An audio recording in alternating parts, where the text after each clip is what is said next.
El concepto de consentimiento forma parte del léxico del liberalismo y forma parte esencial del modo en el que se ha entendido la libertad en las luchas por la liberación sexual del siglo pasado. Junto a la llegada de los anticonceptivos, la separación entre el placer y la reproducción o el derecho al aborto, el paradigma de la libertad sexual del siglo XX trajo justamente la idea de que el sexo, en lugar de ser bueno o moral o adecuado o reproductivo o honesto o correcto, el sexo tenía que ser simplemente voluntario, elegido, libre, consentido. Quizás, sin embargo, las cosas siempre fueron un poco más complejas. Quizás la liberalización del sexo de las redes de la moral tradicional y la llegada del consentimiento por la que lucharon también tantas mujeres y feministas y personas LGTBI no consiguió desalojar de la relación sexual, sobre todo entre hombres y mujeres, toda forma de malestar. Al menos no para las mujeres. Y diría que seguramente no solo para las mujeres. Quizás esa revolución sexual dejó muchas cosas sin resolver. Quizás incluso dio lugar a ciertos problemas nuevos, a desencuentros, a malestares, a dolores, a malestares además sin nombre. Quizás, además, muchos de ellos los conocen más las mujeres y quizás el feminismo tiene todavía que ponerles nombre. ¿Es el consentimiento lo que puede abordar todos estos desencuentros? ¿O tienen que ver justamente con algunas cosas que el consentimiento y la libertad sexual dejó sin poder abordar? La llegada del consentimiento a escena no es exactamente una llegada, es en todo caso hoy un regreso, una vuelta de algo que lleva mucho tiempo reivindicándose y sobre lo que se lleva mucho tiempo legislando. Lo que debatimos hoy en día no es la incorporación del consentimiento, sino quizás la de si queremos una nueva manera de entenderlo. Y entonces la pregunta es, ¿qué significa que el consentimiento deba ser hoy positivo, afirmativo, entusiasta, como todas estas cosas que se dicen? ¿Está esa noción de consentimiento viniendo a reafirmar el marco de la libertad sexual o viniendo a reafirmar esa liberalización del sexo que se dio en nuestras sociedades en el siglo XX? ¿O está más bien viniendo a querer solucionar ciertos problemas desatendidos entonces? ¿Nos vale el consentimiento para la libertad sexual de las mujeres? ¿O acaso hoy estamos buscando también algo más? ¿Basta para el feminismo con conseguir un sexo voluntario? ¿O aspiramos también a conquistar determinado tipo de sexo? ¿Es el solo sí es sí una reivindicación de la revolución sexual de los 60 y 70 en sintonía con sus marcos? ¿O más bien es un intento de ir hacia otro lugar? Quizás el consentimiento, en vez de ser claro y sencillo y autoevidente, es una palabra donde se esconden algunas de las preguntas y de los debates más interesantes y más complejos de nuestra época. Y vivo en el duelo, oh, oh, y siento que vuelo, oh, oh. A veces me pierdo, oh, oh, y me encuentro de nuevo, oh, oh, porque vivo en el duelo, oh, oh, y siento que vuelo, oh, oh. A veces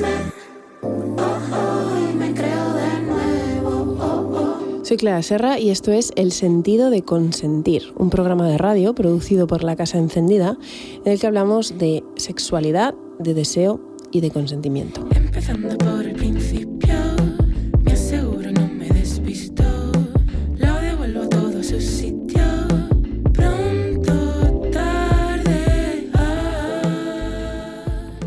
Bueno, pues bienvenido todo el mundo una vez más a este nuevo capítulo de El sentido de consentir.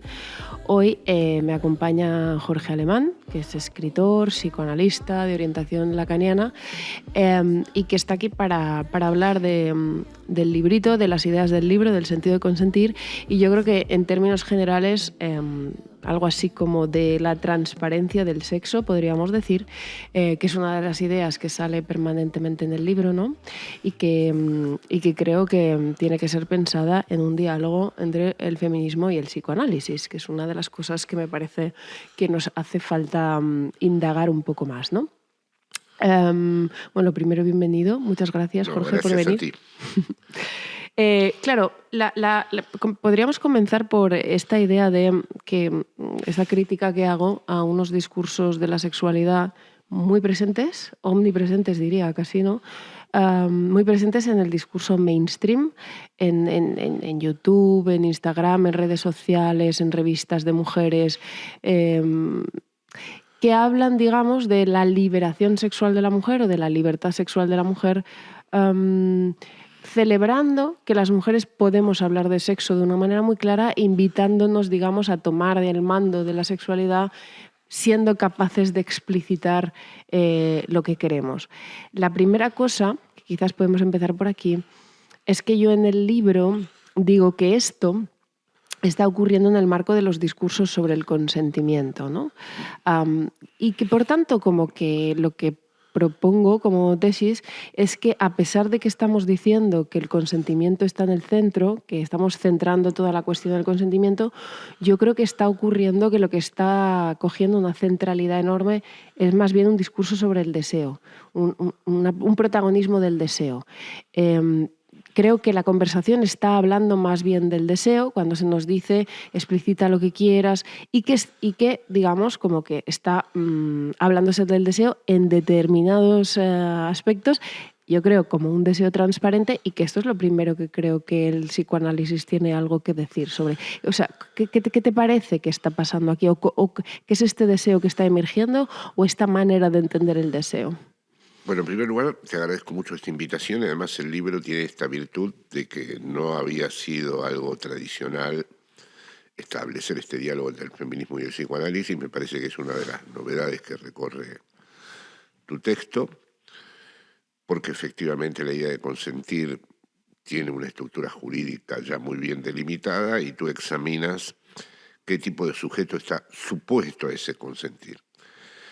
Y luego aparece la cuestión del deseo, que claro, forma parte de nuestro léxico, es un verbo, pero resulta que por lo menos en lo que hace al deseo inconsciente, voy a tratar de que sea lo más claro posible esto. El deseo es algo que está articulado en nuestro dicho, pero no es articulable. Quiero decir, el deseo no lo podemos nombrar. No se puede decir. No tenemos una relación con el deseo en donde uno pueda decir fácilmente deseo esto o deseo aquello, salvo que entendamos por deseo, bueno, la atracción que sentimos por algo, pero lo que fue el deseo en nuestra vida, lo que nos marcó como deseo en nuestra vida, lo que insistió a lo largo de nuestra vida, uno tarda tiempo en saber qué fue. Bueno, de hecho, el análisis es en parte un poquito de este descubrimiento, ¿no? Sí, no es el único ámbito en donde se descubre, pero hay personas con las que siempre he tenido la suerte de hablar, donde dicen, bueno, mi deseo ha sido este. En fin, yo tardé años en descubrir al final con qué insistí. Porque el deseo es, más allá de cómo queda contaminado por la insatisfacción, porque nunca se termina de satisfacer, por la imposibilidad, porque nunca se termina de realizar del todo. Es decir, vamos a decir, el deseo es una de las grandes figuras en la vida de lo que no se puede completar nunca, no es armónico, no es una figura que esté hecha para que el deseo de uno y el deseo del otro se encuentren y formen algo complementario. Pero digamos, nos delata el deseo en el sentido de que es aquello que a lo largo de la vida hemos insistido. Seguramente tu texto, tu posición, lo que estás haciendo, tiene que ver con el deseo. Con el deseo. Claro. Es decir, habrá cómo se llegó a ese deseo, por qué fue ese deseo y no otro, por qué estás situada allí. Ese ya es un trabajo más... Sí, de todas maneras decías ahora esta cosa de el deseo no es una cosa que se complete ni que es perfectamente satisfecho. Claro, otra de las cosas que creo que quería decir es que si bien parece que el feminismo tiene muy claro una crítica al amor, Sí. ¿no? Se ha dicho mucho, hacemos una crítica al amor romántico. Una de las cosas que digamos que caracteriza al amor romántico es esta cosa de la complementariedad y por tanto de la completitud, tipo el hombre de mi vida me espera en algún lugar, está hecho para mí y cuando nos encontremos seremos como dos medias naranjas que se completan la una a la otra. Sí. Esta idea de completitud y de cierre. Esto lo habíamos criticado en el feminismo. La cosa es que, bueno, tú haces también esta crítica en la que estamos súper de acuerdo de, bueno, a ver si ahora lo que vamos a restaurar es una completitud del sujeto que no necesita a nadie y que es esta cosa de la naranja entera, y al final restauramos la misma idea de cierre en el sujeto solo él. Sí, un autista neoliberal. Un autista neoliberal. Empresario de sí, como dicen ahora los... Que yo creo que hay un poco esto resuena, digamos, en los discursos del empoderamiento sexual de las mujeres. Tipo, tú sabes todo lo que quieres y lo que necesitas porque conoces completamente tu deseo, y digamos que el otro es un poco un medio instrumental. O sea, Sí. puedes llegar a casa y tener el Satisfyer, o tu novio al que le dices lo que Sí. necesitas. Pero en realidad tú ya sabes todo, lo cual es, digamos, de una autarquía total, Sí, ¿no? Este sí. tipo de sujeto. Y siempre dices como ese es el sujeto masculino. Sí. Ese es el sujeto masculino y tendría que decir algo que lo evoqué ayer leyendo tu libro, ¿no? Es un sujeto masculino que en general está en el desfiladero de la impotencia, porque a pesar de lo que se habla del machismo y la violencia de género, cosas innegables, hay una desvirilización del sujeto masculino. Está tan compelido a tener que estar todo el tiempo precisamente en ese lugar, donde sepa lo que quiere, rinda, tenga con respecto a él mismo un valor que vaya en aumento, bueno, en fin, todas las exigencias superyoicas del neoliberalismo, De potencia, supuestamente. de potencia, sí, que el corolario de todo eso es la impotencia. O sea, yo creo que efectos como los que analizas tú en tu texto sobre la manada, 5 hombres, no me acuerdo si eran 5 o 6, ¿no? Muestran la desvirilización. 5 hombres impotentes que tienen que, como se resuelve siempre la impotencia, apelar a la violencia. La apelación a la violencia tiene siempre como primera condición la impotencia. Ya. Entonces ese es otro tema que se constata en la clínica, además. En la clínica no se constata que hay un montón de hombres muy deseosos de tener sexualidad, amar a las mujeres. Es más bien con respecto, ya soy una persona mayor, con respecto a otras generaciones, se podría hablar de un cierto declive de eso. Del deseo en el buen sentido, se podría hablar de un declive. Pero declive en el sentido de que eso no les ocurre después en su vida, o de que eso ya no es el deseo de algunos hombres. No, que no están dispuestos a arriesgar nada, ni perder el tiempo, ni establecer, por ejemplo, hoy en día tú escuchas a un hombre que tiene todavía 50 años y tiene que hacer un esfuerzo uno para darse cuenta que no es un adolescente, porque está pensando si va a elegir a alguien, si se va a comprometer con algo, y que al final siempre concluye que está con muchas cosas a la vez, o que no está con ninguna y que las tiene que conseguir, Sí. o que se siente, digamos, exigido de un modo en donde verdaderamente está ¿Quieres decir que hay una cierta pereza ahora? más grave, ¿no? Porque la extensión de la depresión, ¿cómo te explicas que se toman antidepresivos casi a los 13, 14 años? La depresión, de algún modo, es una impotencia, ¿no? Además, este es un dato interesante. En las posibilidades que tiene la depresión está que el medicamento no colabore mucho con la libido, ¿no? No hay ningún problema en deslibirizarse. Los hombres aceptan esa medicación, aunque después consuman porno, aunque después tengan una fantasmática muy fijada, muy estereotipada, todo eso continúa, por supuesto. Pero quiero decirte con esto que entre las paradojas del deseo Sí, sí. está también esta.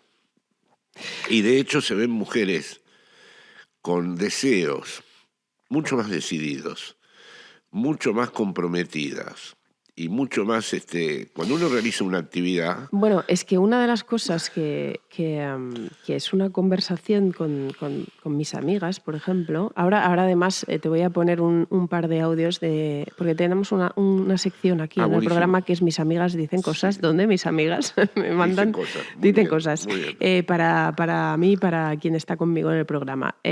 Pero bueno, una de las conversaciones que sale cuando con mis amigas hablamos de esto es lo que a veces hemos hemos llamado como esto, bueno, esto es una gran estafa, esta cosa de que los hombres son siempre mucho más deseantes y tienen mucha más potencia en el deseo y las mujeres son siempre menos. Digo, esto no es una experiencia que tengan mis amigas hoy en día. Y te aseguro que la clínica tampoco Y confirma la eso. cosa es, pero es que se nos sigue diciendo que ellos son los deseantes, que ellos siempre quieren tener sexo y nosotras menos, y me dicen muchas amigas, mi experiencia es la contraria con mis parejas sexuales. Yo quiero y él quiere menos. O sea, por favor, podemos hablar de es esto. que esto es lo que ocurre. Uno lee ciertos textos, no el tuyo, de autoras, y parece que hubiera millones de hombres deseosos y absolutamente compelidos a tener relaciones sexuales. Pero cuando uno escucha a las pacientes, o a las amigas, o a las colegas, No es así. hay una declinación pero importante del deseo. también la cosa, en el libro yo quería plantear que claro,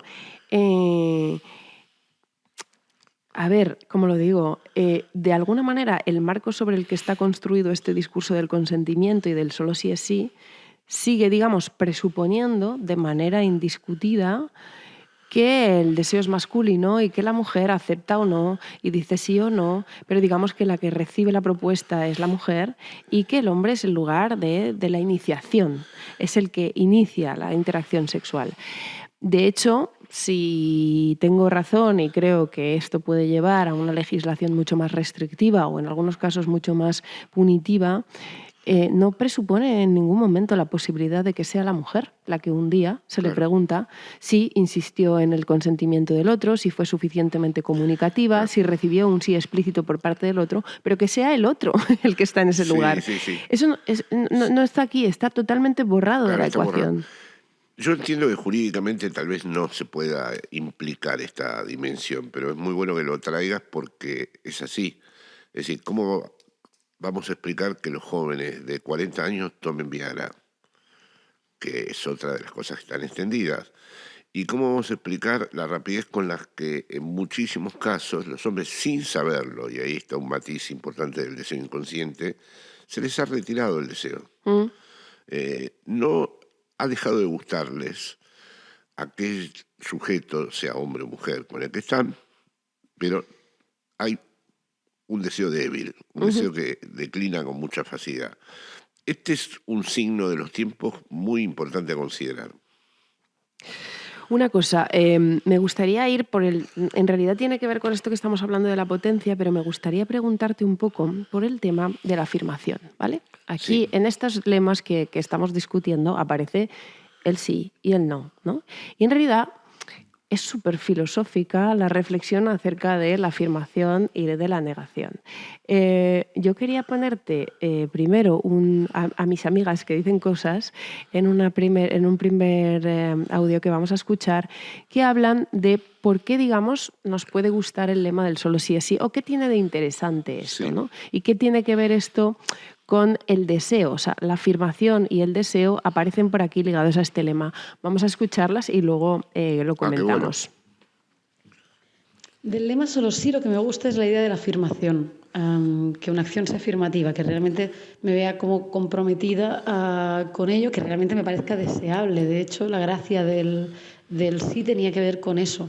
Entonces, esta parte creo que era interesante, en tanto que incorporaba una idea activa y de deseo y que quedó, de hecho, descartada muy pronto, porque en el momento en que se sitúa en un marco de derecho penal, concretamente, quedó desplazado toda la potencia que podía tener. Yo creo que las tías sentimos mucho que a veces nuestras apetencias dentro de la sexualidad o nuestros gustos, que obviamente son diversos en todas las mujeres, igual que los hombres, menos mal, ¿no? Pues como que de alguna manera no están tan presentes o no han estado tan presentes en la conversación, ¿no?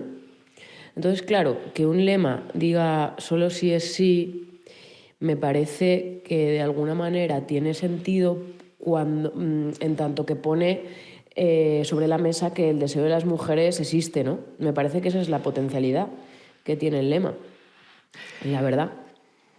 Claro, una de las cosas que digo en el libro es que, volviendo al inicio del programa, es que yo creo que el protagonista de esta conversación sobre el consentimiento está siendo más bien el deseo. Sí. Y claro, mi crítica es que esté siendo protagonista el deseo en un marco en el que hablando del consentimiento, se está legislando y se está dando al derecho penal aquí entrada en la cosa. Vale. Mis amigas dicen, en realidad es verdad, el lema del solo sí es sí me ha gustado porque de alguna manera traía a escena el deseo, ¿no? Hay una corriente favorable al sí así, ¿no? Sí. Y que la ve como más afirmativa. Más afirmativa. Y en la medida en la que es más afirmativo, aparece la palabra sí, es más deseante, ¿no? Digamos, esto es la cosa que quiero que exploremos, porque, claro, la primera cosa que yo pensando en esto decía, bueno, es cierto que parece que el sí es más afirmativo, que obviedad, pero claro, al mismo tiempo es el sí que contesta la demanda de otro. O sea, aquí estamos diciendo decir sí o no a la demanda que te propone otro. Y yo pensaba, hombre, poner a la mujer en la posición deseante igual es poner a la mujer en la posición de quien inicia la acción, en todo caso, quien pregunta a otro, que es la que nunca aparece aquí, ¿no? Porque contestar a la demanda de otro y además afirmativamente igual puede ser perfectamente una manera de que tu deseo no aparezca por ninguna parte. Por supuesto. De hecho, a las mujeres se nos ha colocado en la posición en la que tenemos siempre que contestar y esperar al otro y además decirle que sí. Y pensaba, hombre, no sé si esto es del todo una cosa que deja aparecer el deseo, ¿no? Pero la cosa es que lo que quiero preguntarte es si no hay también en esta presuposición de que el deseo siempre afirma, siempre dice, algo a discutir. La autora Catherine Angel, que aparece también citada en mi texto, insistía mucho en que quizás el deseo no habla diciendo sí, sino que el deseo habla en los intersticios donde se puede decir un no sé, un quizás, un ya veremos, que esta es la primera cosa. Ese deseo, que es siempre sinónimo de afirmación, ¿no es ese deseo otra vez de la potencia un tanto masculino? Sí, es una versión imaginaria de la potencia masculina esa. Está más cerca de lo que te decía al principio, un deseo como algo que está articulado en el discurso, pero que es a la vez inarticulable, el tal vez o quizá. Porque además todavía, si vamos a un problema más existencial o de la clínica psicoanalítica, parece haber un vector de que el deseo va de los hombres a las mujeres y el consumo de pornografía o la presencia de la prostitución en la vida de los hombres, hay un gran horror por parte de los hombres al deseo femenino. Hay muchísimos hombres que con lo que no se quieren encontrar nunca en la vida es con el deseo femenino. ¿Por qué? ¿En qué sentido? ¿Y cuál es ese horror? En plan, ¿el miedo a no saber? Nada de eso. Psicoanalíticamente es el horror a su propia castración, el horror a su impotencia, el horror a sus imposibilidades, el horror a aquello de lo que... Pero podríamos decir que es también un horror en el sentido de que es un deseo oscuro, es un deseo que no se sabe, es un deseo que plantea más no saber y que hay un miedo a eso. Es el no saber. Es decir, ¿qué se paga en la prostitución? Que no aparezca el deseo. ¿Qué se conforma consumiendo pornografía? Que haya un goce autoerótico. Sí, totalmente. Ahora, el deseo de la mujer, como no, aquí tengo que entrar en las aguas oscuras del lacanismo, no tiene un límite tan preciso como el deseo masculino. El deseo masculino está habitado, le guste o no a los hombres, por un límite fálico. La famosa detumescencia del órgano, se tomen todas las pastillas que quieran tomarse o hagan todo lo que quieran, eso no responde en todas las condiciones que a veces ellos esperan, y se encuentran con un ser que no está limitado en ese aspecto, sobre todo si además, por distintas razones, una mujer o quien sea, trans, travesti, esto no me gustaría reducirlo a la dimensión binaria, ¿no? Encuentra una relación con la satisfacción que no sea fálica. Vale, pero lo que tú estás diciendo para que la gente nos entienda es que crees que lo más interesante que puede aportar aquí al psicoanálisis es decir que hay algo más de liberación sexual si los hombres devienen más mujeres que si las mujeres devienen más hombres, por ¿no? Supuesto, sí. Y que aquí puede estar pasando que el discurso, digamos, de la libertad sexual sea que las mujeres nos convirtamos un poco en ese hombre que en la pornografía va a un yo creo goce... que el feminismo, tal como lo estás asumiendo tú, puede abrir también una nueva vía de consideración teórica sobre la sexualidad, no solamente el problema de cómo se resuelve esto en términos de justicia social, que es absolutamente imprescindible. Me parece que es muy pertinente toda la transformación jurídica del problema y cómo se aborda el problema social, porque eso está en primer lugar. Pero creo que algo que ha introducido el feminismo en la política, que el psicoanálisis no pudo, es decir, está a la izquierda lacaniana, que es un invento teórico, es introducir qué es el deseo, qué es el amor, y ahí hay algo que también podría transformar el espacio de la política. Y el feminismo me parece que es la vía regia para introducir todos estos temas. Entonces, si queremos introducir estos temas en toda su complejidad, esos vectores que van del hombre deseante a la mujer deseada, el sí o sí o el no es no del lado de las mujeres, son interesantísimos, no quedan efectivamente anulados, pero hay un montón de dimensiones que también están en juego.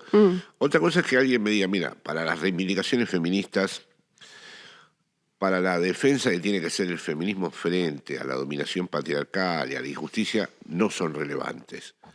Yo creo que sí son relevantes, porque serían la oportunidad de que el feminismo sea, como lo fue además históricamente, un modo de transformar el discurso del amo que rige en la política con respecto a la sexualidad. Sí, pero aquí yo creo, o sea, dices las reivindicaciones feministas, o sea, yo creo que aquí hay algunas que pueden estar abriendo ese camino, digamos, que critico en el libro de, bueno, a lo mejor esto es la propuesta de que las mujeres asumamos el lugar del sujeto masculino y neoliberal, pero otras yo creo que sí que están abriendo otros caminos, porque la reivindicación que yo hago del no es no creo que va por aquí. O sea, en el sentido de que lo que estamos diciendo ahora es que quizás hay una manera, digamos, de proponer a las mujeres convertirse en sujetos sexuales empoderados, transparentes y que saben su deseo, que es en realidad poco interesante, ¿no? Poco interesante.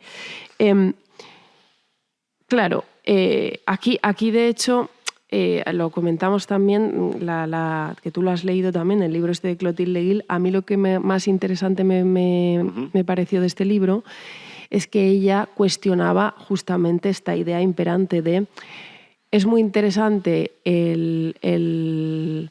la afirmación, o podríamos decir, es más interesante desear que consentir, porque, esto impera mucho, porque consentir coloca a la mujer en una posición receptiva y esperante, sí, y desear parece ser activo y agente. Claro, esta división del consentimiento y del deseo como una cosa activa y otra cosa pasiva y receptiva parece que nos debería decir a las mujeres elige el deseo para ser un sujeto activo. Claro, a mí lo que me parece interesante de lo que ella dice es, ella dice, a mí lo que me parece interesante del deseo femenino es también su receptividad. O sea, defendamos un deseo que no es el de la afirmación unilateral, donde parece que el otro da igual. De hecho, ella reivindica el concepto de dejarse hacer. Hay modos de dejarse hacer en donde puede ser invadido por otro y hay modos de dejarse hacer en donde tú no pierdes el sujeto no es arrasado. Nuestra experiencia original es dejarnos hacer. Hemos nacido como objetos en el deseo del otro. ¿Un bebé qué es? Claro, pero el feminismo podría decir, ya, pero las mujeres siempre nos hemos dejado hacer, dejarnos hacer nos ha expuesto a la violencia y ahora vamos a hacer nosotras. Pero eso es una trampa. Las mujeres, algunas mujeres. O sea, ahí hay otra dimensión un poco problemática que es... te voy a dar un ejemplo muy corriente de la clínica. En muchísimas parejas es la mujer la que piensa que sabe la verdad del hombre con el que está y que la sabe mejor que él mismo. Sí. Aunque te parezca mentira, en mi clínica, mujeres que incluso eran psicoanalistas y que sabían que esto no era posible hacerlo, me han llamado para decir, a mí me parece que no te está hablando, no te está diciendo lo que debe decir. De su pareja. De su pareja. Y le he dicho, claro, porque la que sabe verdaderamente lo que le ocurre eres tú, ¿no? ¿Y qué quieres decir con esto?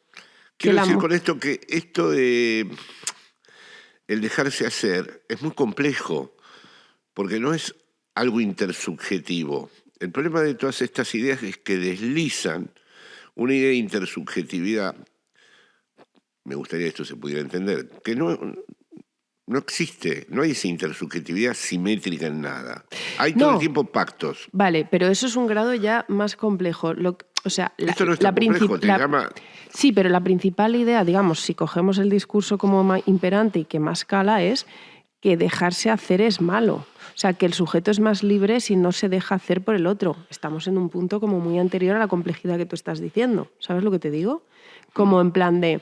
Como si dejarse hacer ya fuera dejarse arrasar por el otro. Ese punto anterior es verdaderamente en muchos casos mítico, porque en muchísimas relaciones, y esto no quita en absoluto que esas relaciones no estén sometidas a la desigualdad y a la violencia o lo que sea, en muchas situaciones la que sabe lo que está en juego en esa relación es la mujer. Y eso se comprueba con mucha facilidad. Hablas con los hombres y parece que hubieran sido sordos a todo lo que había ocurrido. Uh-huh. Y si te quieres enterar, es más, cuando hablan de los hijos, hay que esperar rápido que empiece a hablar ella, porque es la que va a decir lo que verdaderamente ocurre. Uh-huh. Entonces, el dejarse hacer, yo lo introduciría en un campo problemático en donde la relación de enunciación entre el deseo y lo que se dice, habría que entender cómo es la posición femenina ahí. Porque hay un saber de las mujeres sobre el deseo que a veces no está tenido en cuenta. Uh-huh. Vale, que podemos decir que ahí cabe saber, pero en principio que diríamos también que hay una reivindicación política que hacer en la idea, no sé, de vulnerabilidad y de interdependencia, en el sentido de, claro que yo me dejo hacer y claro que mi deseo está un poco a la espera del otro, pero esto no quiere decir que la mujer sea sumisa o sometida al hombre, quiere decir que mi deseo de alguna manera interactúa con el tuyo. Quiero decir que... De acuerdo. Claro, es que el problema es esa forma de deseo, no sé, pensemos un tipo que puede tener una relación sexual con una persona que está dormida, ¿no? Como idea de forma masculina de sexualidad, que es para mí es impensable esta cosa. Para mí es impensable. Yo no podría no tener, no podría no estar a la espera del otro. Entonces, por eso yo digo que no es tan impensable. El tipo está esperando que ella no lo abrume con su deseo. Vale, sí. Vale. Entiendo que hay detrás de esa unilateralidad. Miedo, tú dices, miedo al deseo de ella. Claro. Vale. Es que sí, me parece muy interesante. Hay un problema claro con el psicoanálisis y no tengo más remedio que afrontarlo por tu invitación, si no, no suelo meterme en esto. ¿No es acaso este intento de dominación de los hombres una manera de escapar? Una manera, no, y de atacar. De atacar por miedo. De atacar un saber femenino que ellos no logran verdaderamente dominar en sus rodeos, en sus complejidades, un saber sobre el goce, sobre el deseo, sobre el amor, que les resulta siempre una incógnita. Sí. ¿No es acaso toda la ofensiva masculina el hecho de que una mujer no sea una madre? Uh-huh. Sí. O sea, porque si no, a ver, uno podría decir, bueno, sí, todo eso se deriva de la explotación social primaria descrita por Marx, ¿no? La explotación de los trabajadores y la expropiación de la plusvalía. Y que entonces el patriarcado es además una derivación de aquel momento de acumulación primitiva que explicó Marx en El Capital. Pero ¿por qué no se puede pensar que tal vez la gran locura masculina de matar, dominar y violentar tiene que ver con algo que no es un menos del lado de las mujeres? Con el terror a un tipo de poder. Sí. Sí, totalmente. Vale, una cosa. Con esto del tema del sí y el no, que quería volver al tema no, lo que te estaba diciendo antes, de por qué me parece que algunos lemas en este campo sí que son muy emancipatorios, ¿no? Y en el libro yo hago una defensa del no es no. Sí. O sea, una de las cosas que me parece es curioso problemático... porque casi todas las amigas tuyas de tu generación siempre me defienden el sí es sí. Me sorprendió mucho tu libro en eso. Claro. Yo lo que quiero es recuperar, digamos, el valor político de eso, Sí. ¿no? Entonces, claro, una de las cosas preocupantes que planteo en el libro es por qué ese abandono. No solo ese abandono, hay a veces de forma como más explícita una clarísima propuesta de dejar atrás ese lema como un lema que debe ser abandonado porque es en un estadio inferior, digamos, al solo sí es sí, como si el solo sí es sí fuera una superación. Yo lo que planteo es que de alguna manera hay presupuesto, digamos, para entrar en ese lema del solo sí es sí, hay presupuesto que si hay que dejar atrás el no es porque decir que no es posible por parte de las mujeres, porque en un mundo sexual muy peligroso, donde estamos expuestas a la violencia, muy probablemente en un sexo que siempre es amenazante o coactivo para nosotras, no podemos decir que no. Y en realidad esta es la discusión a la que nos ha llevado los casos más mediáticos, que han configurado un imaginario sobre esto. El caso de La Manada se ponía sobre la mesa que en ese contexto como amenazante la chica no podía decir que no.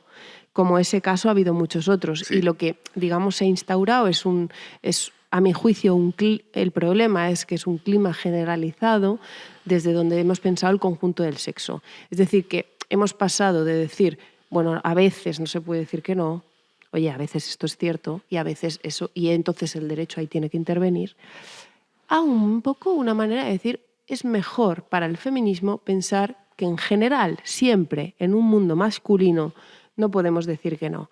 Y claro, mi crítica es a qué tipo de cosas estamos perdiendo por el camino, ¿no? Porque me parece que hay algo de la libertad inevitablemente ligado a la posibilidad de decir que no.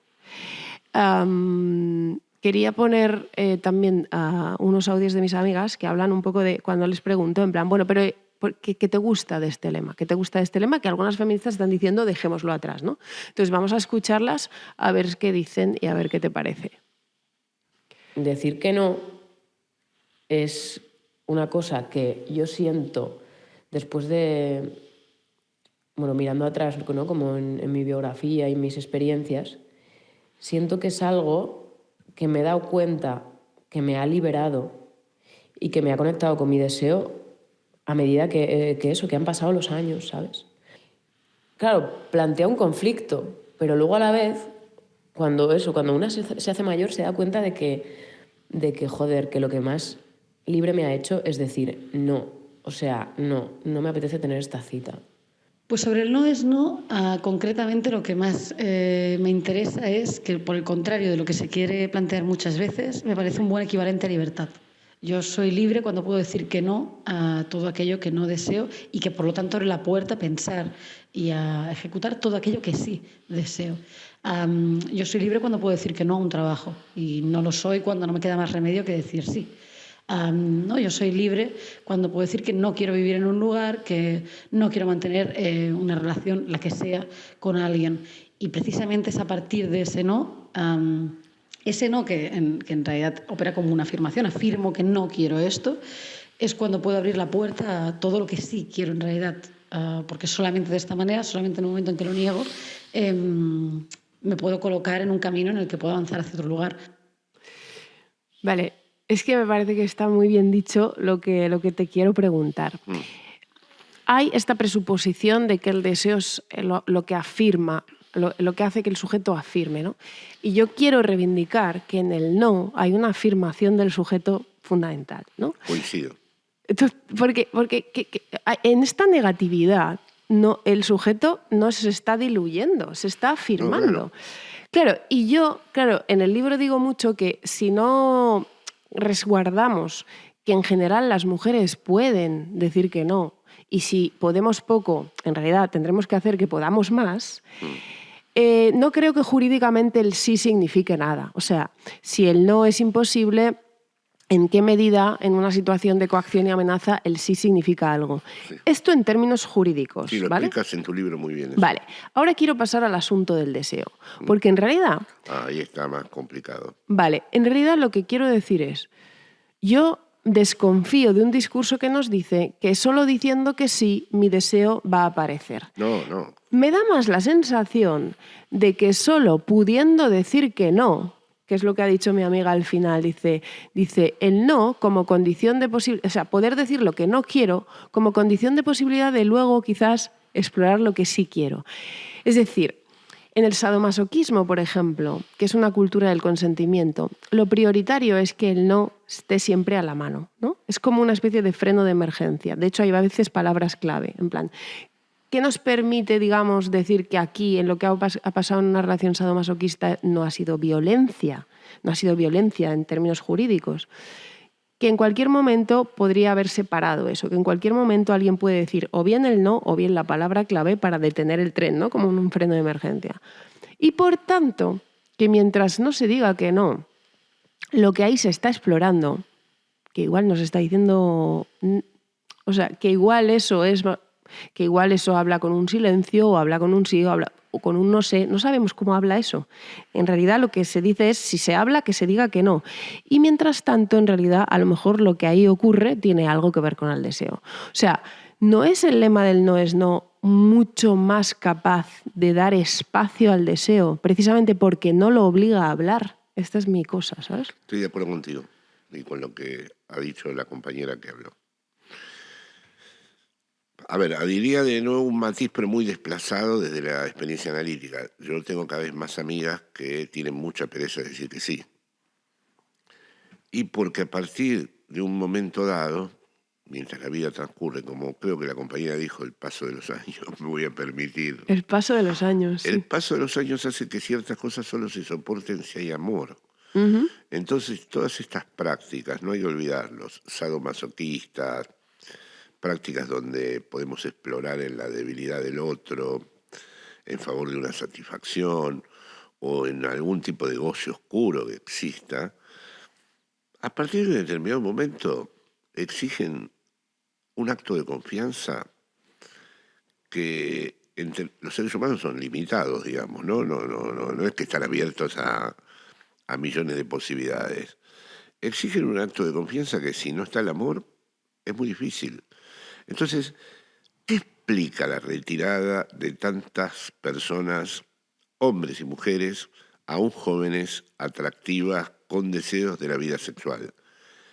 Que ya cuando el amor está definitivamente ausente, no les concierne, no los convoca, no los llama. O sea, ¿quieres decir como que tiene que haber cierto acto de confianza, ¿no? Sin duda.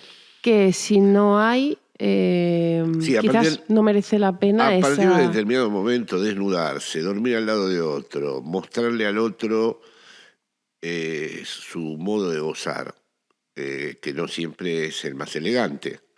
En fin, todas estas cosas, o uno adopta una modalidad autista. Bueno, que te expone enormemente. Exacto. Entonces, si uno no quiere caer en esta... Si también la propia vida en tu ética te lleva a una subjetividad, no un intento de salirse de la subjetividad neoliberal, el recurso es el amor. Uh-huh. Porque, a ver, si no es, bueno, vale todo siempre con todo o con cualquiera, pero eso tiene... Voy a parecer un poco conservador en lo que digo, ¿no? Pero eso tiene una temporalidad clara. Eso en un momento dado uno dice, bien, eso solo se puede a partir de un determinado momento aceptar si hay realmente una confianza. Sí. Lo que pasa es que yo creo que tú estás hablando de algo que creo que, quiero decir, estoy de acuerdo en que si el sexo no es cualquier cosa, porque yo no creo que sea cualquier cosa, ¿no? Si nos expone especialmente, si nos plantea un escenario de vulnerabilidad, si nos expone al otro, como creo que es, ciertas cosas requieren una confianza que a veces evidentemente podemos llamar amor, ¿no?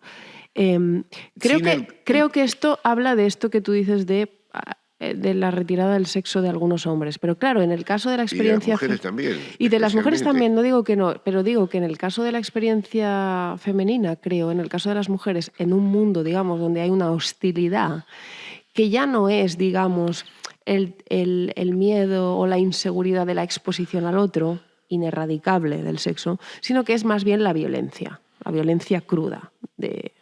Claro, aquí vamos con un miedo añadido. O sea, quiero decir, nos puede dar miedo correr ese peligro que implica exponerse al otro. Creo que ese peligro no debe pretenderse anular, forma parte de la sexualidad y de la relación sexual misma, pero luego las mujeres venimos también con otro miedo, el miedo a seré agredida, digamos, ¿no? a esa violencia Eso sexual. por supuesto, pero ya estamos en otra dimensión. La mujer... Claro, pero digamos, esa conquista de la que habla mi amiga, que yo también lo he vivido ahí, decir que no ha sido una conquista en mi vida. Yo a los 16 años no me atrevía mucho a decir que no. Recuerdo mucho en mi experiencia cuando a los 30 o sea, ya en la treintena, me dije, hostia, he aprendido a decir que no y lo digo sin culpa, porque lo que suele ocurrir en mi experiencia ha sido así, la vivencia de la negativa con culpa. ¿Cómo puedo defraudar al otro? Si está esperando de mí que yo le complazca. Es un chantaje o una extorsión que no hay que aceptar. Es una extorsión y cuando te liberas de esa extorsión y de pronto dices, hostia, qué bien llegar a los 30 y poder decirle no al otro con suma tranquilidad. Tipo, esto no es hostil, simplemente no quiero esto y me voy a mi casa sintiéndome tan pancha porque ya no tengo culpa. Eso te posibilita entrar en ese otro terreno donde ese riesgo que tú expones va a estar ahí, pero mucho más liberada. En plan, bueno, ahora afrontemos el riesgo del sexo, que es, efectivamente, esto me expone al otro, puede haber malestares, puede Yo darme... no superpondría rápidamente los órdenes de exposición, ¿no? A mí hace un tiempo atrás, en mi casa de Malasaña, me robaron, me cogían del cuello, me apretaban, y bueno, tuve una receta porque ellos te aprietan para que te desmayes. Y es probable que si yo hubiera sido mujer hubiera terminado en un desastre, hubiera habido algo muchísimo más grave, porque como tú sabes muy bien, la mujer en la escala de la violencia es siempre, en las guerras, en la pobreza, en la discriminación, el punto finalmente en donde toda la fuerza opresiva se concentra. Así que ahí, evidentemente, es así como tú dices. Ahora, en el otro orden de cosas, en la exposición ya del consentimiento. Hay una dimensión del consentimiento que me parece que si uno no introduce la problemática del amor, es muy difícil porque, como tú dices, a los 30 años, no casualmente nombraste la edad, ¿no?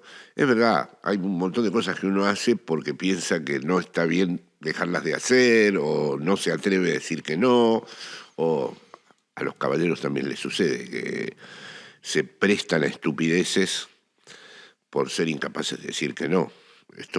La vida es eso, ¿no? Es prestarse a un montón de tonterías por la vergüenza que da decir que no, hasta que uno empieza a entender qué quiere decir el no en la vida de uno, ¿no? Que el no es algo negativo, etcétera, etcétera. Y hostil al otro, claro, y de guerra. Claro, exactamente.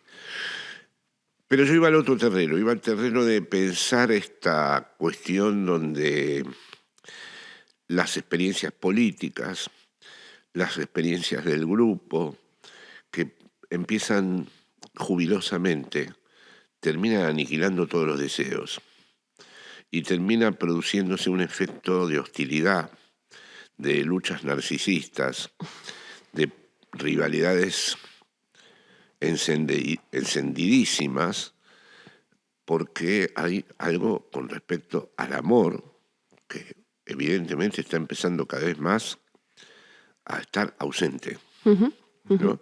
Y ahí me refiero, la vez pasada estaba en Buenos Aires y decía, 6 filósofas critican el amor romántico. Yo decía, bueno, bien, el de Goethe, el de Heine, ¿cuál es el amor romántico?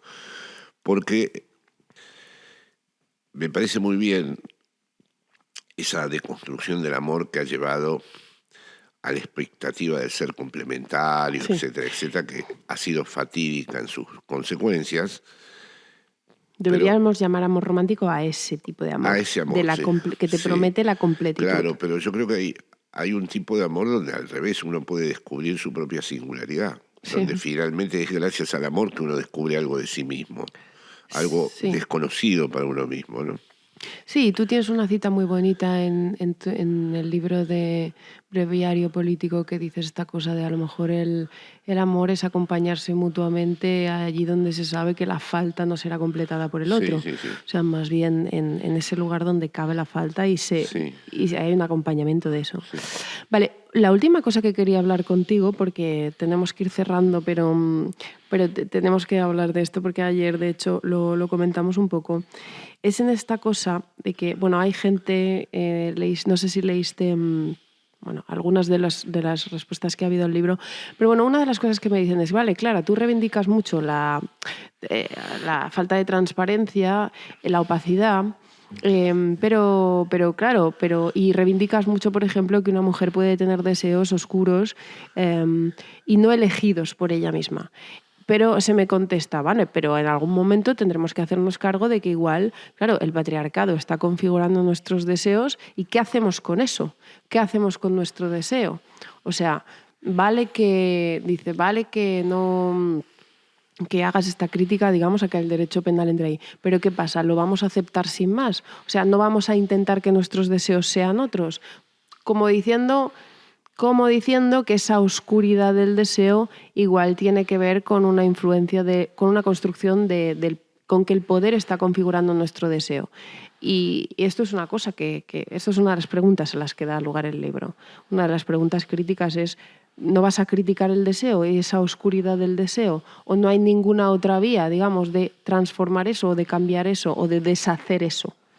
Y ahí tú tienes... Sí, no, pienso que los momentos más valientes de tu libro van en esa dirección. Es decir, ese mito de la emancipación como volver transparente a los sujetos. Es decir, si no estuviera el patriarcado, ni las relaciones de poder, ni el capitalismo, estaríamos en relaciones transparentes con nuestros propios deseos. No, el deseo se traza en un mundo que no está cocinado enteramente por el poder. Entiendo muy bien, es el problema que tuvo el freudo-marxismo, cómo reunir los problemas del poder con los problemas del inconsciente. Pero la reunión del poder con el inconsciente no es tan sencilla, no se suman las cosas.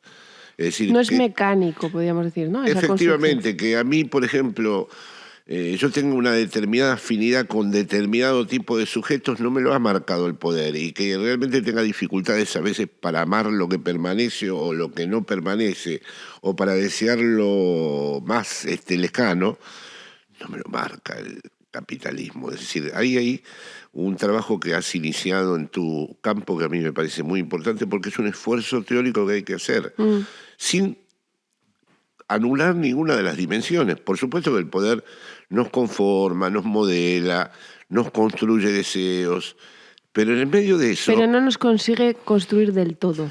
No, y es más, ontológicamente, en el sentido más primario, no es donde llega. Si yo estuviera naciendo en el corazón mismo del poder, ¿con qué voy a generar una pelea contra el poder si me ha constituido? Totalmente. Sí, por eso criticas una teoría asfixiante del poder en Foucault.